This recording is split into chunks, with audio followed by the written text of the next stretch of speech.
Hello, good morning friends. કેમ છો વિદ્યાર્થી મિત્રો? મજામાં? હવે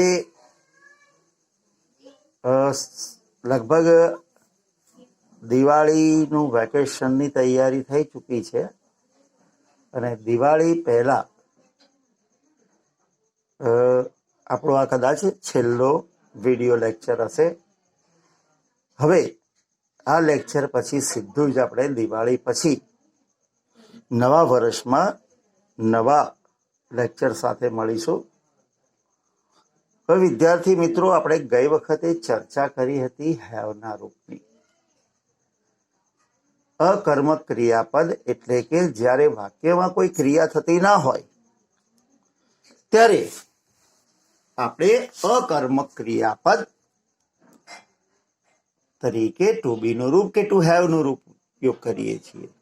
અને એ વખતે ચર્ચા કરી હતી કે જ્યારે કોઈના અસ્તિત્વની વાત થતી હોય, એટલે કે કોઈનું અસ્તિત્વ છે, હતું કે હશે એવું દર્શાવવું હોય ત્યારે આપણે ટુ બી ના રૂપનો ઉપયોગ કરતા હતા. પરંતુ કોઈની પાસે કંઈક છે અથવા કંઈક હતું અથવા તો કંઈક હશે એના માટે આપણે ટુ હેવ ના રૂપનો ઉપયોગ કરી છે ક્રિયાપદના સ્થાને. હવે લાસ્ટ ટાઈમ પણ મેં કહ્યું હતું કે ટુ હેવ ના જે રૂપ છે એ વર્તમાન કાળ માટે છે હેવ અને હેઝ. એટલે કે કોઈની પાસે કંઈક છે એવું બતાવવું હોય તો હેવ કે હેઝ. હવે હેઝ ક્યારે વપરાય? તો કે જ્યારે કર્તા તરીકે ત્રીજો પુરુષ એક વચન હોય, એટલે કે હી, શી, ઇટ હોય કે નામ હોય એક વચન, તો હેઝ આવે. બાકી બધામાં હેવ. હેવનું ભૂતકાળનું રૂપ છે હેડ. એટલે કે કર્તાની પાસે કંઈક હતું ભૂતકાળમાં, તો આપણે ક્રિયાપદના સ્થાને હેડ મૂકીએ છીએ. સેમ એવી રીતે આગળ ભવિષ્યકાળ, એટલે કે ભવિષ્યમાં કોઈની પાસે કંઈક હશે એવું દર્શાવવું હોય તો આપણે શેલ હેવ કે વિલ હેવ નો ઉપયોગ કરીશું. મિત્રો, જ્યારે કર્તા તરીકે આઈ કે વી હોય તો આપણે શેલ હેવ નો ઉપયોગ કરીશું. બાકી બધામાં વિલ હેવ નો ઉપયોગ કરીશું. લાસ્ટ ટાઈમ આપણે વર્તમાન કાળના વાક્યો પણ જોયા હતા, પણ આપણે આજે એની ફરીથી એક્ઝામ્પલની સાથે શરૂઆત કરીએ છીએ. જો તમારી પાસે સાયકલ છે, એટલે પાસે છે એટલે હેવ કે હેઝ. તમારી એટલે યુ, તો યુ હેવ અ બાયસિકલ. તેની પાસે કાર છે, પાસે છે એટલે વર્તમાન કાળ, તો હેવ કે હેઝ. તેની એટલે હી, તો હી જોડે શું આવે? હેઝ. તો he has a car. Rohan પાસે રમકડા છે. હવે અહીંયા પાસે છે એટલે વર્તમાન કાળ, તો હેવ કે હેઝ. તો રોહન નામ છે તો હેઝ. તો રોહન હેઝ ટોયસ. તેઓ પાસે ટ્રેક્ટરો છે, તો પાસે છે તો હેવ કે હેઝ. પણ તેઓ એટલે ધે, તો ધે એ બહુવચન છે તો હેવ. They have tractors.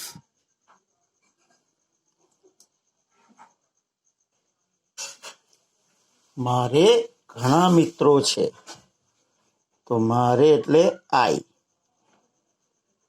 તો મિત્રો છે તો હેવ કે હેઝ. છે આવે એટલે હેવ કે હેઝ. તો શું આવે? આઈ જોડે have. I have many friends. કૂતરાને એક પૂંછડી છે એટલે વર્તમાન કાળ, તો હેવ કે હેઝ. કૂતરું નામ કહેવાય એટલે એની જોડે હેઝ આવે. ડોગ હેઝ અ ટેલ. મારી પાસે કાર હતી. પાસે હતી એટલે ભૂતકાળ, અને ભૂતકાળમાં હેવનું ભૂતકાળનું રૂપ હેડ આવે. તો તમારી એટલે યુ, હતી એટલે હેડ અ કાર.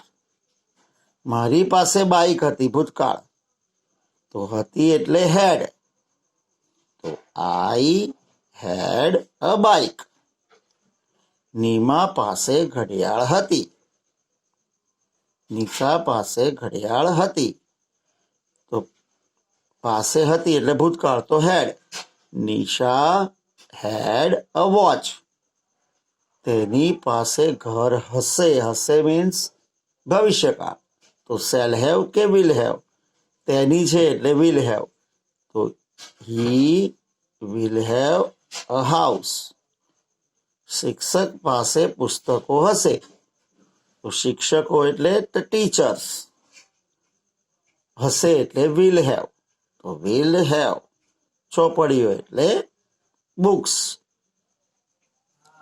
અમારી પાસે કાર હશે. પાસે હશે એટલે શેલ હેવ કે વિલ હેવ?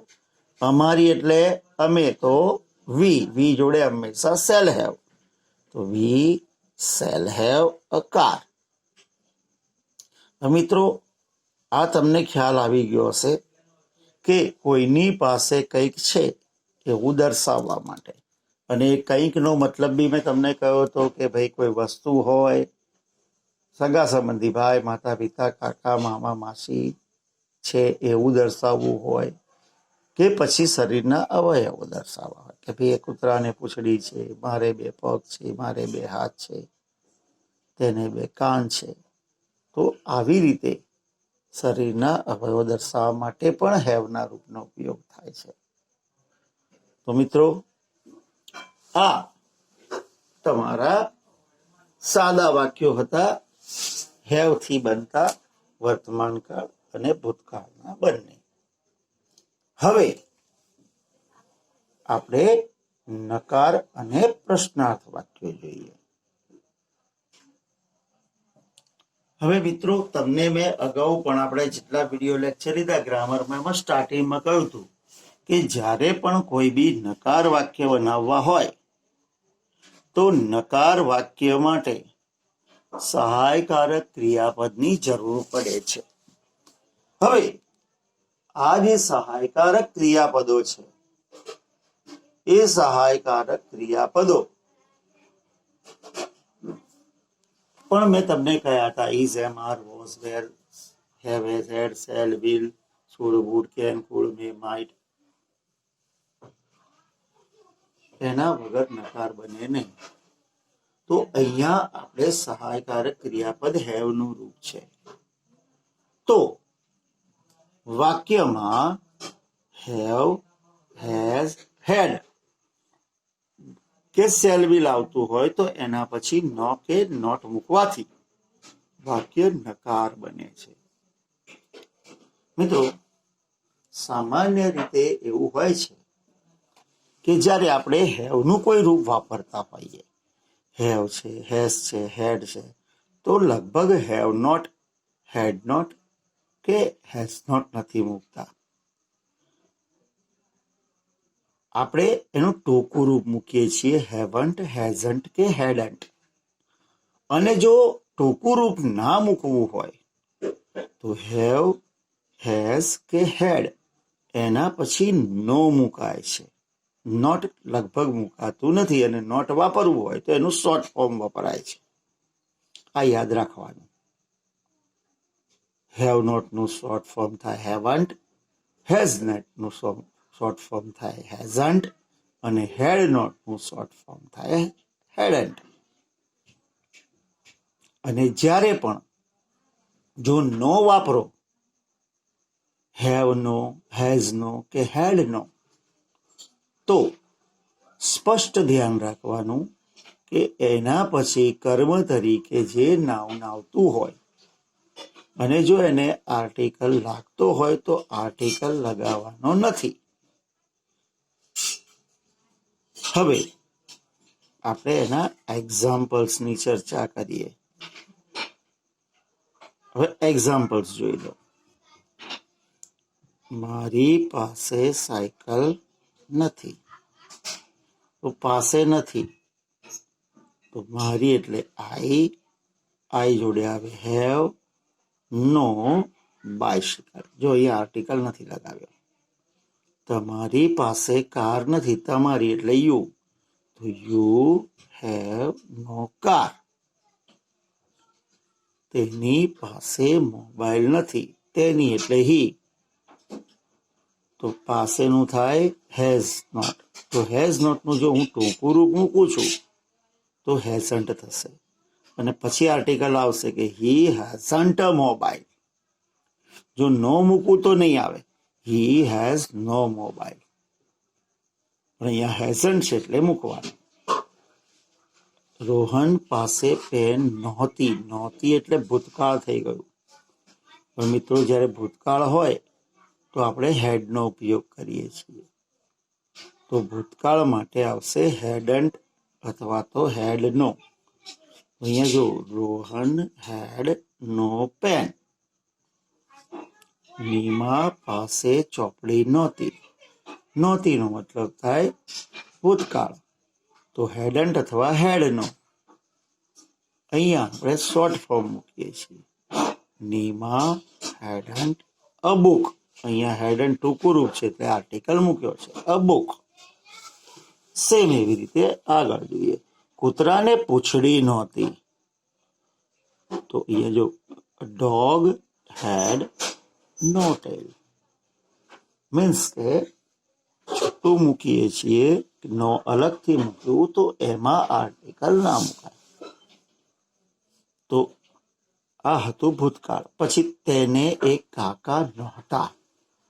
આ પણ ભૂતકાળ છે, તો હેડ નો અથવા હેડન્ટ. તો હી હેડ નો અંકલ. તેની પાસે મોબાઈલ હશે નહીં.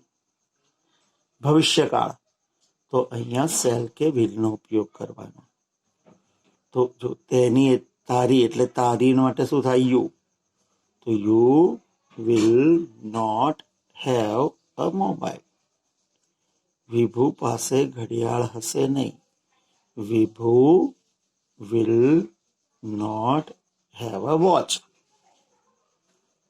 તેઓ પાસે નવું ઘર હશે નહીં. તેઓ એટલે દે. તો they will not have a new home. તો યાદ રાખો મિત્રો, જ્યારે પણ આવા વાક્યો હોય કે પાસે નથી, પાસે નહોતું કે પાસે નહીં હોય, ત્યારે આપણે હેવન્ટ, હેઝન્ટ, હેડન્ટ કે શેલ નોટ હેવ કે વિલ નોટ હેવ નો ઉપયોગ કરી આવા વાક્યોને આપણે નકાર બનાવવાના છે. તો મિત્રો આ હતા તમારા નકાર વાક્યો. હવે મિત્રો જો આજે હું હોમવર્કમાં વાક્યો આપવાનું નથી, તો તમને બધાને રિક્વેસ્ટ છે કે આ મુજબના થોડાક વાક્યો જાતે બનાવીને પ્રેક્ટિસ કરી લેજો. હવે આપણે ચર્ચા કરીશું પ્રશ્નાર્થ વાક્યોની.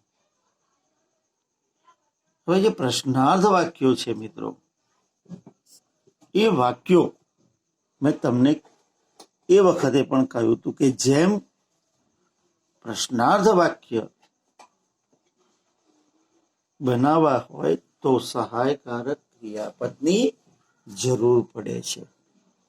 નકારમાં જેમ આપણે સહાયકારક ક્રિયાપદની જરૂર પડે છે, સેમ એવી જ રીતે આપણે જરૂર પડે છે પ્રશ્નાર્થ વાક્યમાં પણ સહાયકારક ક્રિયાપદની.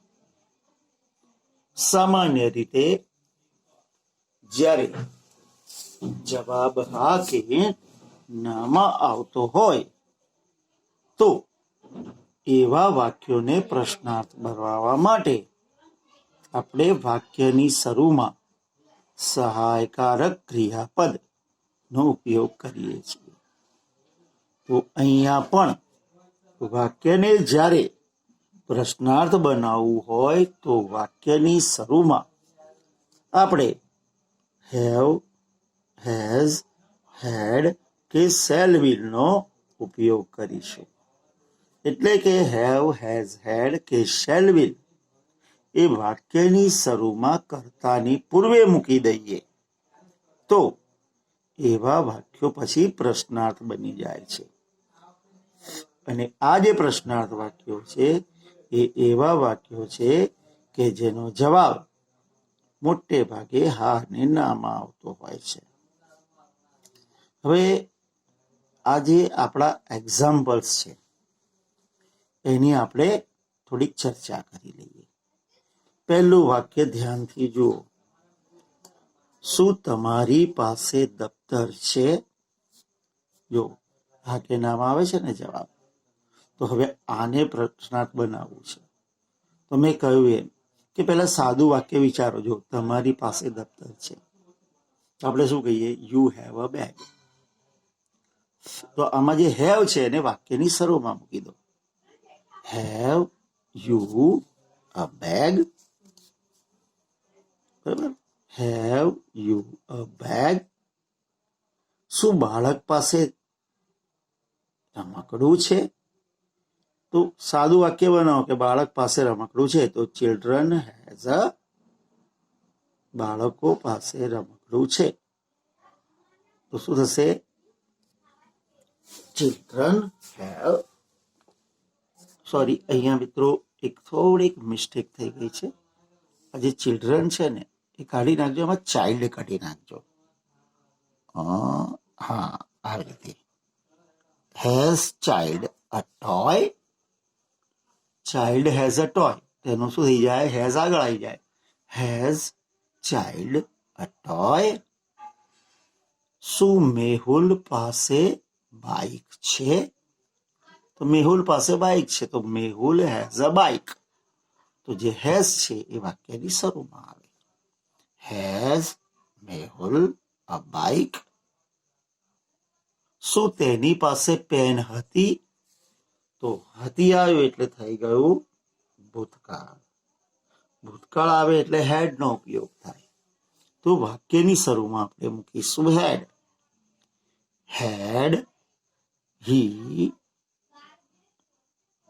અ પેન? શું તેઓ પાસે ટ્રેક્ટરો હતા? તો હતા ભૂતકાળ થઈ ગયો. તો ભૂતકાળમાં આવે હેડ. તો વાક્યની આપણે મૂક્યું હેડ. તેઓ એટલે તે, અને શું હતું? તો કે ટ્રેક્ટર. તો ટ્રેક્ટર્સ, બહુવચન છે એટલે ટ્રેક્ટર્સ. નેક્સ્ટ, શું તેની પાસે ફળો હતા? તો હતા છે એ શું છે? ભૂતકાળ. તો ભૂતકાળ હોય એટલે વાક્યની શરૂમાં મૂકવાનું આવશે હેડ. તેણી એટલે સી, અને ફળો એટલે ફ્રૂટ્સ. તો હેડ સી ફ્રૂટ્સ. શું તેને એક ભાઈ હતો? હવે હતો એટલે હેડ. તો વાક્યની શરૂમાં મૂકવાનું હેડ હી બ્રધર, એટલે કે ભાઈ, સોરી ભાઈ એટલે અ બ્રધર. તો હેડ હી અ બ્રધર. શું તારી પાસે ચોપડી હશે? તો હશે કયો કાળ થયો? ભવિષ્યકાળ. તો ભવિષ્યકાળ માટે આવે શેલ કે વિલ. તો વાક્યની શરૂમાં આપણે શેલ કે વિલ મુકાય. તારી એટલે શું આવે? યુ. તો યુ જોડે વિલ. તો will you have a book? શું તેની પાસે નવો ડ્રેસ હશે? હશે મીન્સ ભવિષ્યકાળ. તો તેણી એટલે સી એટલે વિલ આવશે. તો વિલ તેણી એટલે C have a new dress? Next, શું વિદ્યાર્થી પાસે સાયકલ હશે? હશે એટલે આપણે થશે ભવિષ્યકાળ. ભવિષ્યકાળમાં શેલ કે વિલ. વિદ્યાર્થીનો મતલબ થાય સ્ટુડન્ટ, અને સ્ટુડન્ટ સાથે આવે વિલ. તો પહેલા મૂકવાનું વિલ. વિદ્યાર્થી એટલે ધ સ્ટુડન્ટ, એની સાથે હેવ, અને સાયકલ ની વાત હતી એટલે અ બાયસિકલ. મીન્સ કે વાક્ય બનશે will the student have a bicycle? તો મિત્રો આ હતા આપણા પ્રશ્નાર્થ વાક્યો. તો મિત્રો આપણે હેવના રૂપના સંદર્ભમાં આપણે પહેલા હકાર વાક્ય જોયા, એના પછી નકાર વાક્યો જોયા, એના પછી પ્રશ્નાર્થ વાક્ય જોયા. સેમ ટુ બી ના રૂપમાં જે કર્યું હતું એમ જ. એટલે ટુ બી ના જે રૂપ હતા એના પ્રશ્નાર્થ વાક્યો, નકાર વાક્યો અને નકાર વાક્યો કર્યા. બસ એવી જ રીતે આપણે આમાં પણ પ્રશ્ન, હકાર, નકાર અને પ્રશ્નાર્થ વાક્યો કર્યા. હવે મિત્રો, જેનો જવાબ હા કે નામાં આવે એવા પ્રશ્નો સહાયકારક ક્રિયાપદથી શરૂ થાય અને નકાર બનાવે તો સહાયકારક ક્રિયાપદ પછી નોટ મૂકવાથી નકાર બને. આ બે વસ્તુ માઇન્ડમાં ફિટ કરી લેજો. હવે આ હતા આપણા અકર્મક ક્રિયાપદો. મિત્રો, આપણે અકર્મક ક્રિયાપદ ચાલતા હતા એના સંદર્ભમાં ટુ બી અને ટુ હેવ ના રૂપનો ઉપયોગ કર્યો હતો. હવે મિત્રો, તમારે ધ્યાન એ રાખવાનું છે કે જેમાં કોઈ પણ ક્રિયા ના થતી હોય એવા વાક્યો આ બે ટાઈપના જ હોય છે. કાં તો કોઈના અસ્તિત્વની વાત આવે અને કાં તો કોઈના માલિકીની વાત આવે. એટલે ટુ બી અને ટુ હેવ ના સહાયકારક ક્રિયાપદથી આવા વાક્યો બનાવી શકાય. પણ માનો કે વાક્યમાં ક્રિયા આવે તો શું? તો મિત્રો, જ્યારે આપણા વાક્યમાં ક્રિયા આવે તો ક્રિયાપદ મૂકવું ફરજિયાત છે. હવે ક્રિયાપદ કયા? તો કે કેવા? સકર્મક ક્રિયાપદ. એટલે આપણે એ વખતે સકર્મક ક્રિયાપદનો ઉપયોગ કરીશું. મિત્રો, સકર્મક ક્રિયાપદો કયા? તો કે જે ક્રિયાપદમાં કોઈ ચોક્કસ ક્રિયા એટલે કે એક્શન થતી હોય એવા જે શબ્દો છે એવા ક્રિયાપદોને સકર્મક ક્રિયાપદ કહેવાય. ઉદાહરણ તરીકે અહીંયા જો, જવું, આવવું, આમાં જવાની ક્રિયા થાય, આમાં આવવાની, આમાં ખાવાની, પીવાની, રમવાની, ચાલવાની, કાપવાની, દોડવાની. અને એને જવું છે તો ગો કહેવાય, આવવું છે તો કમ, ખાવું છે તો ઈટ, પીવું છે ડ્રિંક, રમવું છે પ્લે, ચાલવું છે વોક, કાપવું છે કટ, દોડવું છે રન. હવે આ એના મૂળભૂત ક્રિયાપદ છે. હવે આપણે જોયું કે આપણે જે આગળ વાક્ય કરી ગયા એ વર્તમાન કાળના હતા, ભૂતકાળના હતા અને ભવિષ્યકાળના હતા. તો આમાં પણ એ રીતે થાય, ક્રિયા વર્તમાન કાળની પણ હોઈ શકે, ભૂતકાળની પણ હોઈ શકે અને ભવિષ્યકાળની પણ હોઈ શકે. તો મિત્રો, જ્યારે આવી વાત આવે ત્યારે આપણે દરેકે દરેક કાળ મુજબ ક્રિયાપદને અલગ અલગ રીતે મૂકવાના હોય છે. અને એના માટે તમારે ક્રિયાપદના મૂળરૂપ પણ તૈયાર કરવા પડશે અને સાથે સાથે એના ભૂતકાળ અને ભૂતકૃદંતના રૂપ પણ તૈયાર કરવા પડશે. ક્રિયાપદનું જે મૂળ રૂપ છે વર્તમાન કાળ, એને V1 કહેવાય. ભૂતકાળનું રૂપ છે એને V2 કહેવાય અને ભૂતકૃદંતનું જે રૂપ છે એને V3 કહેવાય. એટલે આ ત્રણ રૂપ એના તૈયાર કરવા પડે. સાથે સાથે એ પણ યાદ રાખવાનું કે વર્તમાન કાળ છે તો એના 4 પેટાકાળ છે, ભૂતકાળ છે તો એના પણ 4 પેટાકાળ છે અને ભવિષ્યકાળ છે તો એના પણ 4 પેટાકાળ છે. તો મીન્સ કે એવા 4 તરી 12 કાળ છે. પણ મિત્રો, તમારું જે ધોરણ છે એ ધોરણમાં બધા જ કાળ ભણવાના આવતા નથી. એટલે આપણે તમારા જે ધોરણ છે, તમારું સ્ટાન્ડર્ડ છે એ મુજબ આપણે કાળની ચર્ચા કરીશું. પણ મિત્રો, એક વસ્તુ યાદ રાખો કે તમને ક્રિયાપદ તો આવડવા જ જોઈએ. સામાન્ય રીતે રોજબરોજ જે ક્રિયા કરતા હોઈએ એ બધી ક્રિયાઓના મૂળરૂપ એના ભૂતકાળના રૂપ અને એના ભૂતકૃતના રૂપ તૈયાર કરવાના છે. અને તો જ તમે સરળતાથી કાળ શીખી શકશો. તો મિત્રો, હવે આપણે આ અકર્મક ક્રિયાપદની સાથે આપણું બેઝિક જે કાળની વાત હતી, બેઝિક વાક્યો જે સમજાવવાના હતા, એ સેશન પૂરો થયો. હવે આપણે કાળ ભણવાના આવશે.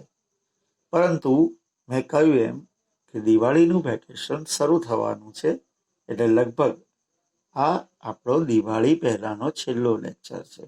હવે નવા લેક્ચર સાથે આપણે દિવાળી પછી મળીશું. તો મિત્રો, આપ સૌને દિવાળીની ખૂબ ખૂબ શુભેચ્છાઓ. આપની દિવાળી ખૂબ સુંદર, સારી રીતે ઉજવાય, સલામત રીતે ઉજવાય અને સુખરૂપ ઉજવાય, એવી રીતે તમને અને તમારા ફેમિલીને મારી ખૂબ ખૂબ શુભેચ્છાઓ. સાથે સાથે આવનાર નવા વર્ષ માટે આપ સૌનું નવું વર્ષ ખૂબ સારું, સુંદર અને સુખરૂપ ભર્યું હોય, એવી આપ સૌને અને આપના સૌ કુટુંબીજનોને મારી શુભેચ્છા. Happy Diwali, happy new year. આવજો. Thank you very much.